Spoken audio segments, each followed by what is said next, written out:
Hello, what's up mga 18? Nandito na nga tayo no for their It's Showtime guesting kanina. Wrap up lang tayo.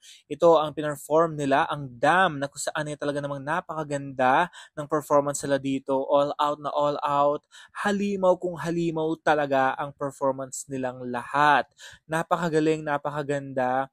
Pero syempre no, maganda pa rin talaga yung performance sa All Out Sundays kasi talagang yung lights and all. Pero ito, kudos pa rin sa team ng It's Showtime dahil sa pagpayag na i-promote ang SB19 na Dam, kanilang single sa It's Showtime. Yan ang sinabi nga ni Stel na minessage niya nga ang ate Vice niya para i-promote sana ang kanilang single. Kaya ayun, natuloy ang kanilang guesting kanina.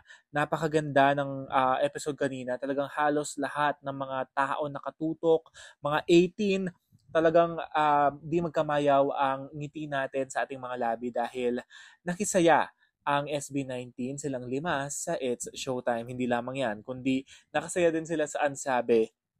Nabanggit nga ni Meme Vice na parang sinabi lang o kung gusto ba ng SB19 na sumama sa Ansabe, go for the go naman talaga ang limang ito. Dahil masaya ito, riot kung riot.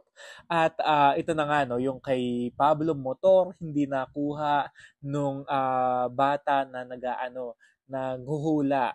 Tapos si Stel okay ata yung sa kanya, yung kay ano no naman yung kay Ken. Grabe din talaga ito, nakakaaliw na makita ang SB19 na kasama ang barkadang It's Showtime. Siyempre, no, Madlang People, talaga namang lahat ay nakatutok halos sa SB19 kanina. At ito guys, no, nanalo kasi yung kina Jong, nandun si Justin.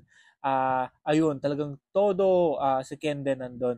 So, ayun, sina Josh, si Stel, at si Ken ang pumunta sa ilalim. Nakakatawa yung kay Josh kasi syempre no, siya yung pinakabata, ayun. Tapos inextend pa ng inextend para mahirapan si Josh sa paggapang. Kaya naman ayun, suportahan natin ng SB19 dahil masaya at nakakaaliw ang episode kanina.